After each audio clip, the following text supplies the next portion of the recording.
बिस्मिल्लाहिर्रहमानिर्रहीम। नाज़रीन, programme current affair के साथ आपका मेज़बान सैयद आसिफ अली हमदानी हाजिर खिदमत है। नाज़रीन, मैंने गुज़श्ता कई व्लॉग्स में ये जिक्र किया है कि जिस तरीके से इलेक्शन कराने की कोशिश की जा रही है ये नामुमकिन है, और आज उसकी वो जितनी मैंने बातें की थी वो सच साबित हो रही हैं। मैंने कहा था कि जो PTI के उम्मीदवार हैं उनको दीवार से लगाने के लिए किसी हद तक भी जाया जाएगा।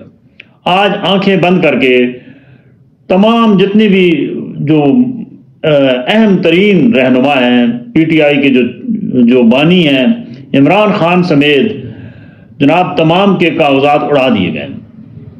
उनके कागजात नामजदगी को ऐसे रद्दी की टोकरी में डाला गया है कि जैसे कोई इनको जानता ही नहीं है। और जवाब क्या बनाया जा रहा है जी कि इनके ऊपर FIRs हैं। हालांकि पाकिस्तानी कानून के तहत FIR के ऊपर आप किसी भी शख्स के कागजात नामजदगी मुस्तरद नहीं कर सकते जब तक वो सजा याफ्ता ना हो। FIR तो हर सियासी पे के ऊपर है, हर दौर में रही है। इस तरीके से तो FIRों की भरमार है। राना सनाउल्लाह है, उसके बाद जो है वो नवाज शरीफ है, शहबाज शरीफ है, हमजा है, मरियम है, सब के ऊपर FIRों की क्या, उन्होंने तो सजा याफ्ता भी हैं। और ताहयात जितने नाअहल हैं वो आज एक कलम से सब अहल हो गए, और जो कल के अहल थे वो आज उसी कलम से नाअहल हो गए। हमारा भी क्या मयार है? क्या हम सियासत का मयार है? क्या हमारे इदारों का मयार है? पूरी दुनिया हंस रही है कि इस मुल्क पाकिस्तान के अंदर कौन सा खेल तमाशा हो रहा है कि जो अवाम की आंखों में धूल झोंकी जा रही है। जमहूरियत के नाम पे यहाँ पे वो तमाशे लगाए जा रहे हैं कि जिसका माजी में मिसाल नहीं मिलती। आज रावलपिंडी की सीटों से भी शेख रशीद और राशिद शफीक को उड़ा दिया गया। इसी तरीके से PTI के बानी जो हैं इमरान खान को लाहौर से भी नाअहल करार दे दिया गया है, मियाँ वाली से भी और इस्लामाबाद से भी। इसी तरीके से बाकी भी जितने हैं, यास्मीन राशिद है, सनम जावेद है, जिन जिन को खड़ा किया गया है उनको चुन चुन के नाअहल करार दे दिया गया। अब ऐसे इलेक्शन का क्या फायदा कि जब आप उसको पहले ही मुतनाज़ा कर दें।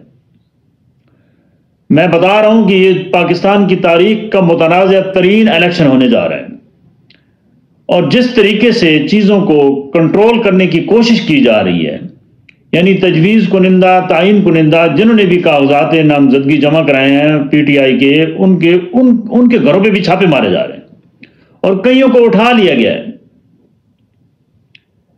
ये ऐसा खेल तमाशा, इसका क्या फ़ायदा? ऐसे इंतखाबात का क्या फ़ायदा? ना जमहूरियत को कोई फ़ायदा है, ना ही अवाम को कोई फ़ायदा है। अवाम के लिए मज़ीद परेशानियाँ ही परेशानियाँ 2024 में भी नज़र आ रही हैं, क्योंकि ये साल का जो आज और कल आखिरी दिन है, इसके अंदर भी कोई अच्छे काम 2023 में नहीं हुए हैं। ऐसे ऐसे इक़दामात उठाए गए हैं जिससे कौम को सिवाय मसाइल के धकेलने के और कहीं पे भी कोई मसला ऐसा नहीं है कि जिससे अवाम को रिलीफ मिला हो। अवाम तकलीफ ही तकलीफ झेल रही है और उसको मजीद आगे तकलीफों का भी सामना है, क्योंकि जब तक मुल्क के अंदर पायदार निज़ाम नहीं होता तब तक अवाम के मसाइल हल नहीं होते। आए रोज़ ऐसे ऐसे ड्रामे हो रहे हैं और ऐसे ऐसे जो है वो वाक़यात हो रहे हैं कि जिससे शर्मिंदगी के सिवा कुछ हासिल नहीं हो रहा है। जो मकबूल तरीन है उसको खड्डे में डालने के लिए हर मुमकिन कोशिश की जा रही है, जबकि अवाम के अंदर उसकी जो पजीराई है वो दिन ब दिन और बढ़ती जा रही है।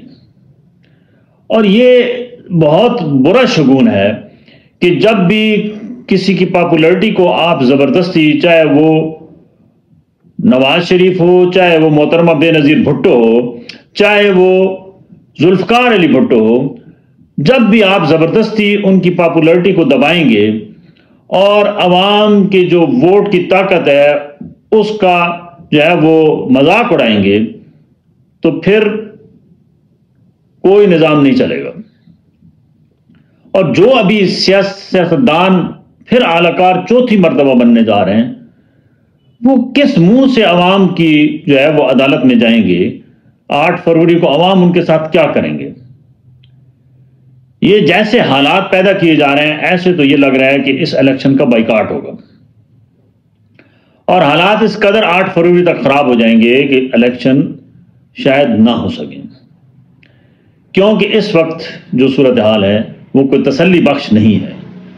ابھی امیدواروں کے کاغذات نامزدگی مسترد ہو رہے ہیں، پھر وہ ان کو چیلنج کیا جا رہا ہے، پھر الیکشن ٹریبونل میں جائیں گے، پھر ہائی کورٹ میں، پھر سپریم کورٹ میں، اور ٹوٹل جو ہے وہ دن کتنے رہ گئے ہیں؟ 40 دن رہ گئے ہیں۔ تو یہ کس طریقے سے ممکن ہوگا کہ الیکشن شفاف اور غیر جانبدار ہو؟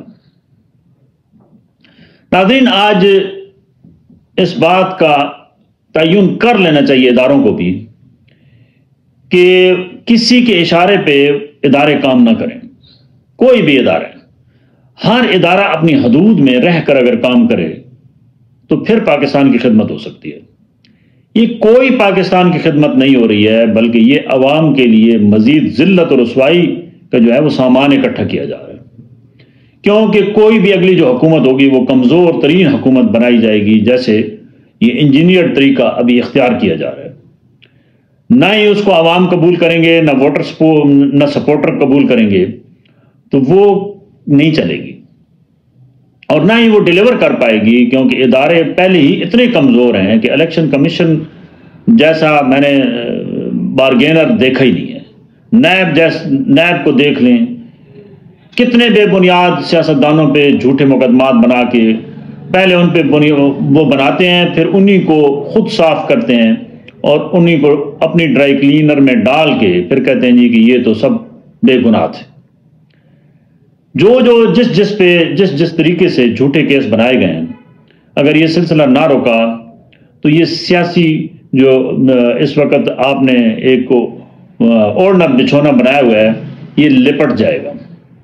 آپ کس جمہوریت کو اور آپ کے انتخابات کو بین الاقوامی سطح پہ کوئی بھی جو ہے وہ قبول نہیں کرے گا، اور آپ جن کو خوش کرنے کے لیے یہ کر رہے ہیں وہ بھی ناخوش ہوں گے، اور آپ جو پاپڑ بیل رہے ہیں بیرونی امداد کے لیے وہ بھی ان حالات میں کوئی نہ بیرونی امداد ملے گی، نہ ہی کوئی جو ہے وہ آگے آپ کا نظام چل سکے گا۔ ضرورت اس امر کی ہے کہ یہ اب ڈرامے بند ہونے چاہیے۔ یہ جتنے بھی انجینئر جو ہے وہ جگاٹ لگائے جا رہے ہیں، اس سے باز آ جانا چاہیے۔ اس سے کوئی نظام نہیں چلے گا، اور نہ ہی مستحکم، جب تک پاکستان کو خوشحال دیکھنا ہے تو مستحکم جو ہے وہ حکومت ضروری ہے۔